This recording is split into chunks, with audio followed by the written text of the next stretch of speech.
नमस्कार, India real estate guide में आपका एक बार फिर बहुत बहुत स्वागत है। देश बदलाव की तरफ चल पड़ा है और इसी बदलाव को आज हम भी अपनी चर्चा में शामिल करने जा रहे हैं। देश को एक नई सरकार मिलने जा रही है। सबसे महत्वपूर्ण यह है कि देश को एक स्थिर सरकार मिलने जा रही है। इस सरकार का क्या महत्व होगा आगे चलते हुए, रियल एस्टेट पर इसका क्या फर्क पड़ेगा, रियल एस्टेट की पॉलिसीज किस तरीके से बदलेंगी, देश का इकोनॉमिक एनवायरमेंट कैसे सुधरेगा और आपको आपके सपनों का घर कैसे मिलेगा। बहुत सारे सवाल हैं, बहुत सारी उम्मीदें हैं, बहुत सारी आशाएं हैं। कैसी पूरी होंगी, कब पूरी होंगी, इस सब आज हम करेंगे चर्चा। और देश के आर्थिक माहौल को, देश के मिजाज को समझने के लिए आज हमारे साथ एक बहुत ही बड़ा और एक बहुत शानदार पैनल है। सभी रियल एस्टेट के एक्सपर्ट्स हैं जो बहुत बारीकी से इसकी नब्ज को समझते हैं, जानते हैं, बहुत वक्त देखा है पहले और आगे के लिए भी कयास लगा सकते हैं जो लगभग सटीक बैठेंगे। तो आइए उनका तारुफ आपसे करा दूं। आज हमारे साथ पूरे देश भर से तमाम गणमान्य मेहमान हैं। मुंबई में मैं सबसे पहले आपका तारुफ कराऊं, हमारे साथ है प्रणय वकील साहब, चेयरमैन है प्रेनॉन कंसल्टेंसी के। उसके बाद हमारे साथ है निरंजन हीरानंदानी, चेयरमैन हीरानंदानी ग्रुप। साथ ही है बाबूलाल वर्मा साहब, एमडी हैं ओमकार रियल्टर्स और श्री गोपाल काबरा, प्रेसिडेंट राम रत्ना ग्रुप। इसके अलावा हम चलेंगे दिल्ली, जहां पर हमारे साथ है Naveen M Raheja, CMD Raheja developers, स्वागत कीजिए इनका। साथ में बेंगलुरु से हमारे साथ जुड़ रहे हैं जेसी शर्मा, वीसीएमडी शोभा डेवलपर्स और हैदराबाद से हमारे साथ हैं C Shekhar Reddy, MD CSR state और जो कि नेशनल प्रेसिडेंट भी हैं क्रेडाई के। और ये भी बता दूं कि यहां पर नवीन रहेजा साहब भी एक और जो संस्था है नरेडे को, उसके चेयरमैन है जो कि रिप्रेजेंट करती है देश भर के डेवलपर्स को। अब हम शुरुआत करेंगे चर्चा की। दोस्तों, अब वक्त बदल रहा है, मोदी सरकार सत्ता में आ चुकी है और उसे अपना काम शुरू करना है या कहें कि काम शुरू कर भी दिया है। चुनाव से पहले भी बड़ी चर्चाएं थी कि देश बदलेगा, कैसे चीजें बदलेंगी। सबसे जरूरी यह था कि स्टेबल गवर्नमेंट आनी चाहिए सेंटर के अंदर, उससे चीजें बदलेंगी।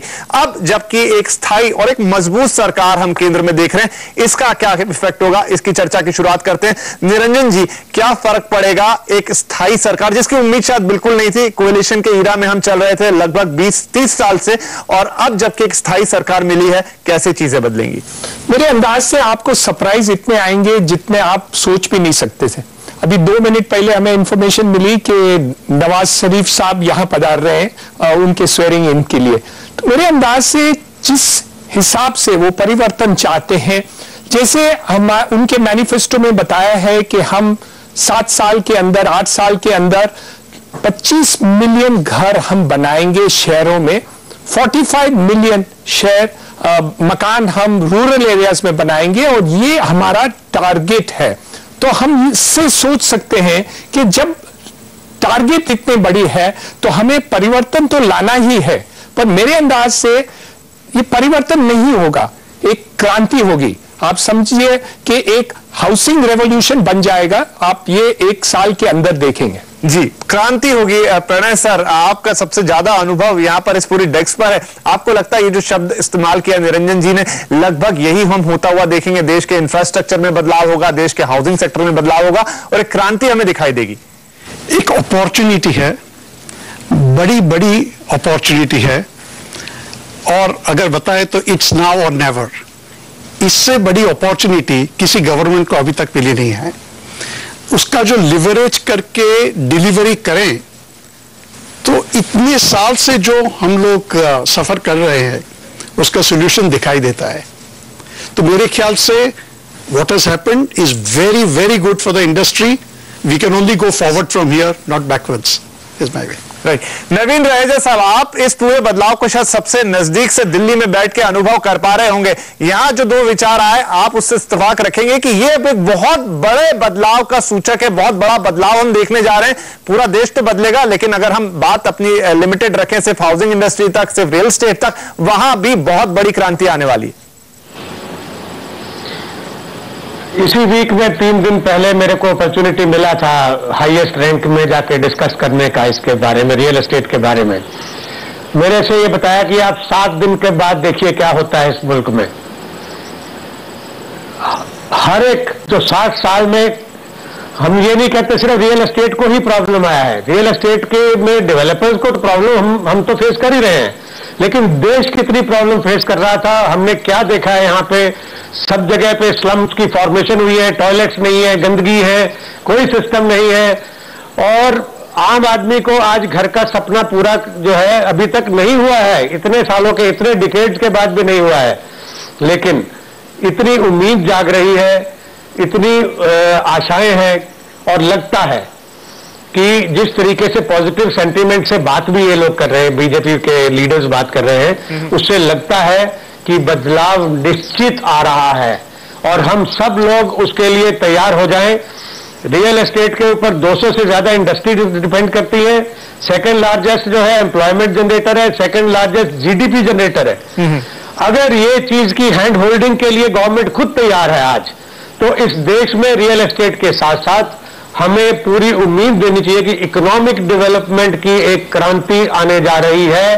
काबरा जी, उन्होंने कहा कि 200 से ज्यादा इंडस्ट्री साथ में जुड़ी है, आप भी अलाइड इंडस्ट्री से आते हैं, कैसा बदलाव आप महसूस कर रहे हैं?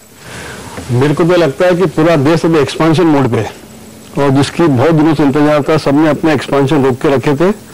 अब सभी लोग अपने एक्सपांशन की तैयारी को एक बंद बिस्तर में बांध के रखा था, उसको खोल देंगे और सब लोग एक्सपांशन करेंगे, क्योंकि लोगों को उम्मीद काफी है। और ये चुनाव भी, जैसे पिछले इंटरव्यू में कहा था कि विकास के मुद्दे पे चुनाव लड़ा गया, विकास के मुद्दे पे ये सरकार और हमारे नवनिर्वाचित प्रधानमंत्री वो भी विकास के मुद्दे पर आए हैं। उनको मैंने अतीत में भी सुना है, बिल्डर्स के प्रोग्राम में 10 साल पहले जो गुजरात के मुख्यमंत्री थे, तो उनका एक कहना था कि मुझे देने को कुछ नहीं है, मैं एक प्लेटफॉर्म प्रोवाइड करूंगा। इस देश के हम लोग जो हिंदुस्तानी लोग हैं, हमारे पास ताकत बहुत है, इंटरप्रेन्योर है, हमको एक अच्छा प्लेटफॉर्म चाहिए और हमको ऐसा लगता है कि ये प्लेटफॉर्म अब आ गया है और ये प्लेटफॉर्म जल्दी सबको मिलने वाला है। चलिए, तो यहाँ पर आशाएं जो है वो उफान पर है और जिन लोगों की आप बातें सुन रहे हैं, इन्हें बरसों का अनुभव है, तो इन बातों को हल्के में मत लीजिए कि ये कहने के लिए कह दी गई है। हमारे जो सारे पैनलिस्ट हैं वो, अगर मैं रियल एस्टेट के कहूं, चमकते हुए सितारे हैं। तो इस चर्चा को और आगे बढ़ाएंगे। छोटा सा विराम ले रहा हूं, बाबूलाल जी से पूछेंगे कि जो सारी बातें हो रही है वो हकीकत में बदलते हुए कैसे दिखेंगी। साथ ही चलेंगे बेंगलोर, जहां जेसी शर्मा जी से थोड़ा सा अर्थशास्त्र समझेंगे कि ये होगा कैसे, और बात करेंगे रेड्डी साहब से कि उनका क्या है, जब वो नेटकॉन कर रहे थे पिछले साल, यहां पर बड़े नेताओं को बुलाया था बीजेपी के, तो क्या उनके पास वहां से टिप्स आई कि आगे क्या हो सकता है। ये सारी बातें करेंगे इस ब्रेक के बाद।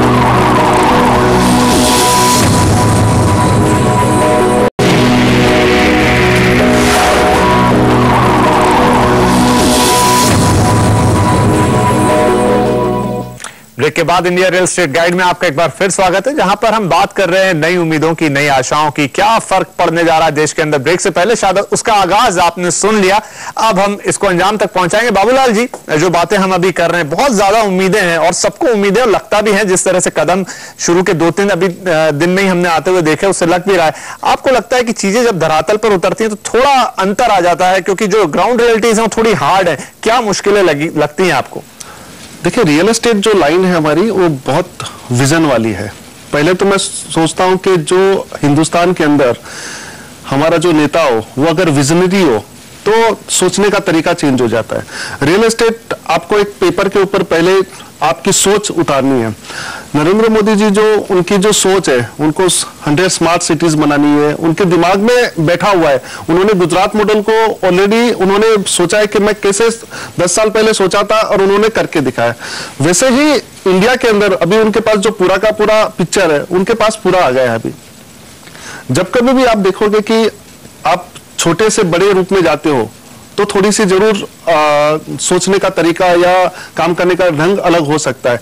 लेकिन मुझे लगता है जो ताकत है मिस्टर मोदी के अंदर और जो विजन है, वो अगर छोटी मोटी तकलीफें भी आएंगी तो मुझे लगता है वो पूरी उनसे निपट लेंगे। यहाँ चलेंगे जेसी शर्मा साहब के बाद, एक अच्छे डेवलपर होने के साथ अच्छे अर्थशास्त्री भी हैं। सर, अर्थशास्त्र के हिसाब से देखें तो अभी कई उनके सामने दिक्कतें हैं। यहाँ इन्फ्लेशन से उन्हें लड़ना होगा जो कि काफी ऊपर है, इंटरेस्ट रेट काफी ऊंचे हैं, उनसे मुकाबला करना होगा क्योंकि जब तक इन्फ्लेशन नीचे नहीं आएगा।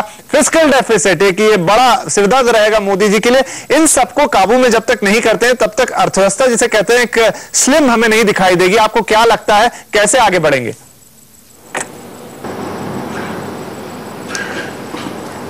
मेरा मानना है कि हर एक चीज का एक समय आता है और आज 2014 में हम समझ पा रहे हैं कि ये भारत का फिर से एक समय आया है, बदलाव का समय आया है और स्थिति ऐसी बन गई है कि एक डिसिजिव मैंडेट है। 84 में भी मिला था, बट उस वक्त राजीव गांधी जी के पास में अनुभव नहीं था। आज जब हमारा भारत का भावी प्रधानमंत्री का शपथ ग्रहण लेते हैं तो निश्चित रूप से उनके पास में 13-14 साल का अनुभव है। वो वाइब्रेंट गुजरात से इस देश को जो है एक वाइब्रेंट इंडिया में तब्दील करेंगे, जिसके लिए हम सब तैयार हैं, ब्यूरोक्रेसी तैयार है, गवर्नमेंट जो है वो तैयार है। और इसके अंदर में एक ऐसी स्थितियां बन गई है जहां पर कि जॉब्स जनरेट होंगे, रेवेन्यू जनरेट होगी, डिमांड प्री एग्जिस्टिंग है, दुनिया भर के अंदर में कैपिटल जो है वो अवेलेबल है। इन सब को किस तरीके से आप एक अच्छे सुशासन के द्वारा डायरेक्ट कर सकें और हम इंडस्ट्रियलिस्ट को जो है कुछ नफा मिले, हम री इन्वेस्ट करें, हम हमारी कैपिटल बेस को बढ़ावें, आईपीओ मार्केट खुले, लिक्विडिटी आवे, इंटरेस्ट कॉस्ट का बर्डन कम होवे, ये सब चीजें जो है मैं जहां तक समझता हूं एक के बाद एक ट्रिगर होती जाएंगी। और इसके अंदर में अगर एक सुशासन बना रहे, एक गवर्नेंस जो है बनी रहे कर है, जिसके अंदर में एक इंडस्ट्रियलिस्ट को लगातार इंकरेजमेंट मिलता रहे, जिसकी हम सब कामना करते हैं और हमें विश्वास भी है, तो निश्चित रूप से जो आपने जो चिंताएं बताई, inflation related, interest related, approvals related, सबका समाधान मिलना चाहिए। राइट। रेड्डी साहब, जब लास्ट ईयर आप नेटकॉन कर रहे थे तो कई बीजेपी के नेता वहां पर पहुंचे थे, राजनाथ सिंह थे और भी कई नेता थे, तो क्या सिग्नल उनसे मिला कि अगर वो आते हैं पावर में तो क्या ऐसा नया करेंगे जिससे इंफ्रास्ट्रक्चर हो, रियल एस्टेट हो, हाउसिंग की प्रॉब्लम हो, इसको एड्रेस हो पाएगा? बिल्कुल। राजनाथ सिंह और वेंकैया जी ने कहा है उस दिन हमारा कॉन्क्लेव में, basically he spoke about reduction of home loan interest. Major issue है उस, हम इससे पहले जो 7.25% का इंटरेस्ट था, they said they will bring it back and also they will rationalise the taxation and infrastructure status ये इंडस्ट्री की देना चाहिए, वो भी उन स्ट्रेस करे थे। और जो भी हमारा दिक्कत है जो ऑनलाइन परमिशन का है, जो MOF का मेजर इश्यू था, they highlighted that and mostly affordable housing के ऊपर ज्यादा बात करे थे। So we are expecting that, सब लोगों को उम्मीद है मोदी साहब का गवर्नमेंट में ये पूरा हो जाएंगे। और ये सस्टेनेबल जो स्मार्ट सिटीज बता रहा है उसमें mostly we are expecting incentive similar to SEZ का incentives and this will definitely add the new due demand for housing also and we will also look for the more participation of the SME builders, small and medium developers in this self-integrated townships. Right. Niranjan ji, जैसे आपसे भी चर्चा हो रही थी, smart city की सभी बात कर रहे हैं, तो क्या आप कैसे देखते हैं इस कंसेप्ट को, कैसे आगे बढ़ाएंगे, कैसे धरातल पे उतारेंगे, कैसे हमें दिखाई देंगे 100 नए शहर, स्मार्ट शहर? दो चीजें हैं। एक तो मेट्रोपॉलिटन टाउन से, जैसे मुंबई शहर है जहां रीडेवलपमेंट की बहुत आवश्यकता है, 50% से ज्यादा लोग झोपड़पट्टी में रहते हैं, लेकिन उसमें से लगभग 50-60% अफोर्ड कर सकते हैं उनका घर, तो वो उसी साइज के घर हम बना के उनको दे और उनको बैंक लोन दे, सिक्योरिटाइजेशन ऑफ लैंड कर दें, तो उनको वो मकान वो खरीद सकते हैं। तो हमें जो परिवर्तन लाने की आवश्यकता है शहरों में वो है रीडेवलपमेंट की है और मास्टर प्लानिंग। और तीसरी बात यह है कि जो सिलेक्टिव FSI हम बढ़ाते गए हैं वो गलत हम कर रहे हैं, क्योंकि हमने बताया कि स्लम्स का रीडेवलपमेंट करना है उनको FSI दीजिए, धारावी करना है तो FSI दीजिए, MMRDA को बांद्रा डेवलप करना है तो वहां FSI दीजिए। वो सिलेक्टिव जो FSI देते गए हैं वो गलत है। हमें एक across the board increase of FSI देनी है तो दाम कम हो जाएंगे जमीनों के, क्योंकि हम जो दाम जमीनों को बने हैं वो आसमान तक पहुंच गए हैं, तो अफोर्डेबल हाउसिंग शहरों में हम बना ही नहीं सकते। तो ये परिवर्तन लाने की आवश्यकता है। Increase in FSI, improvement in infrastructure, quick sanction of plans. आज के तारीख में हम जमीन खरीदते हैं तो 3 साल लगती है कोई परमिशन लेने को, राइट, तो 3 से कभी कभी 4 भी हो जाते, लेकिन उससे कम नहीं होते। तो मेरे अंदाज से हमें एक रास्ता दिखाना है, एक इनेबलिंग फैक्टर चाहिए। जैसे हम पहले बताए कि हाँ, मोदी साहब ने काफी बार कहे कि entrepreneurs have to do it, but आप जब तक उनको प्लेटफॉर्म नहीं देंगे काम करने के लिए, इनेबलिंग नहीं करेंगे, लेकिन आप रोड ब्लॉक्स लेके आएंगे, पॉटहोल्स नोड लेके आएंगे तो गाड़ी आगे नहीं चलेगी। वैसे ही रियल एस्टेट का बहुत ही अच्छा फ्यूचर है। हम हर एक को अफोर्डेबल घर दे सकते हैं, लेकिन आप रोड ब्लॉक्स, इंफ्रास्ट्रक्चर को डेवलपमेंट करने की बहुत आवश्यकता है। तो रोड ब्लॉक्स हटाने होंगे, ये पहला संदेश जाता है सीधा इस ग्रैंड जूरी की तरफ से कि आपको रोड ब्लॉक्स हटाने होंगे। यहां लोग तैयार बैठे हैं, लेकिन आपको भी इस मैराथन में बैटन आगे बढ़ाना पड़ेगा। वो कैसे होगा, चर्चा करेंगे इस छोटे से ब्रेक के बाद।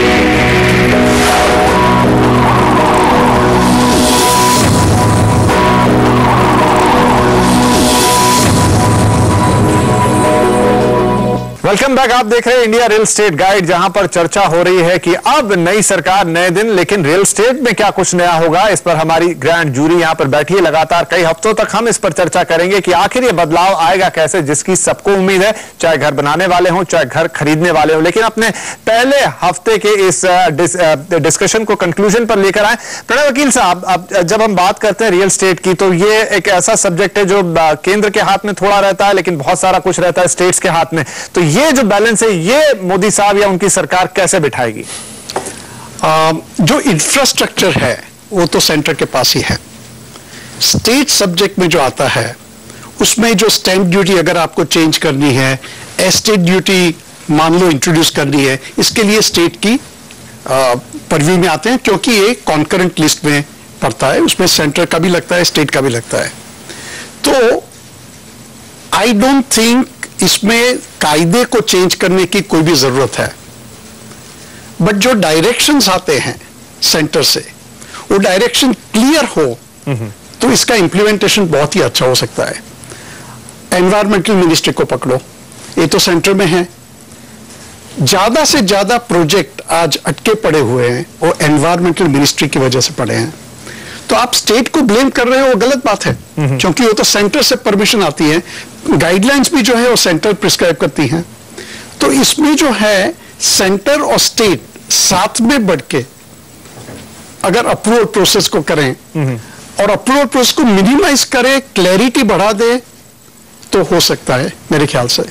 इसमें क्या है कि ये पूरा जो मुद्दा है, इसको 3 भाग में डिवाइड करना होगा। एक तो शॉर्ट टर्म मेजर्स हैं जो जल्दी से हो सकते हैं, रईजा साहब ने बताया 7 दिन में कुछ आने वाला है। दूसरा है वो मीडियम टर्म है, इसमें थोड़ा कायदे के चेंज हो गए, अगेन नया बजट आएगा, उसमें सब होगा। और फिर लॉन्ग टर्म है, अगर आपको इंडस्ट्री स्टेटस देना है, वो सब लॉन्ग टर्म में आते हैं। तो पहले तो शॉर्ट टर्म पे फोकस करेंगे। इस शॉर्ट टर्म में क्या हो सकता है कि जितनी भी परमिशन पेंडिंग है, ज्यादा से ज्यादा एनवायरमेंटल मिनिस्ट्री के पास है, उसको क्लियर कर दो। सेकंड, जो इंटरेस्ट रेट है, can you reduce it for housing loan? Can you reduce it for developers who are developing affordable housing? अगर ए इंटरेस्ट रेट को आप इमीडिएटली कुछ करो, कंट्रोल में कर पाए, क्योंकि यहां जो डेवलपर्स बैठे हैं आपको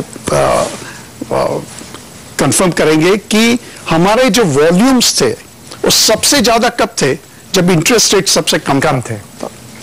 जहां भी इंटरेस्ट रेट बढ़ता गया तो वॉल्यूम्स कम होते ही गए। तो कुछ वाइब्रेंसी चाहिए, तो इंटरेस्ट रेट आप कम करो तो बहुत ही वाइब्रेंसी आ सकती है। अप्रूवल प्रोसेस जल्दी से करो तो उससे सिर्फ वाइब्रेंसी आ सकती है।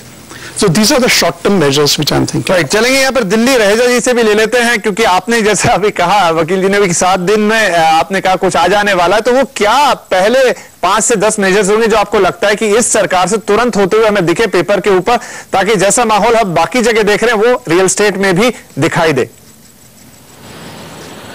देखिए, सबसे जरूरी है कि पहले जो भी चीज सेंटर कर सकता है वो एक पॉलिसी डायरेक्शन के अंदर कर सकता है, फैसिलिटेटर का काम कर सकता है, लेकिन उसको इम्प्लीमेंटेशन जो है वो स्टेट लेवल पे आएगी। जो पॉलिसीज बने वो एक यूनिफॉर्मिटी के साथ अगर बनेंगी तो बहुत अच्छा होगा, चाहे वो एनवायरमेंट क्लियरेंसेज है, चाहे वो स्टैंप ड्यूटीज है, चाहे टैक्सेशन है, चाहे वो एक जनरल क्लियरेंस प्रोसेस की मैकेनिज्म्स है। ये सारी चीजों को बनाने के लिए मैं ये चाहूंगा, और मेरे ख्याल से ऐसा होना चाहिए कि सारे स्टेट्स जो है उनके रिप्रेजेंटेटिव्स, इवन जो यूजर है, जो परचेजर्स है अफोर्डेबल हाउसिंग के अंदर जो सेगमेंट है उनके रिप्रेजेंटेटिव्स, जो आपके इवन स्लम्स के रिप्रेजेंटेटिव्स, क्योंकि स्लम की भी टोटल रीडेवलपमेंट कंट्री में करने की जरूरत है। अगर आप देश को बनाना चाहते हैं तो आपको हर तरीके से देख के चलना पड़ेगा। आपको रूरल हाउसिंग को भी क्रिएट करना है, आपको मिडिल सेगमेंट की हाउसिंग भी क्रिएट करनी है, आपको लैंड रेट्स को भी मेंटेन करना है।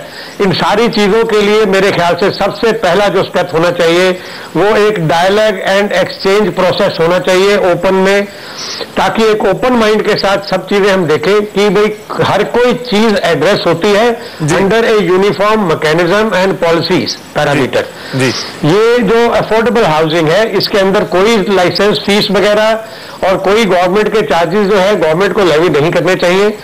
जो इंटरेस्ट रेट्स हैं डेफिनेटली उनको कम करने के लिए आपको इंफ्रास्ट्रक्चर स्टेटस में लाना पड़ेगा हाउसिंग सेक्टर को, और आपको इवन जो है इंटरनेशनल फंडिंग जो है उसको फैसिलिटेट करना पड़ेगा, क्योंकि उसी तरीके से आपको चीपर फंडिंग मिल सकती है।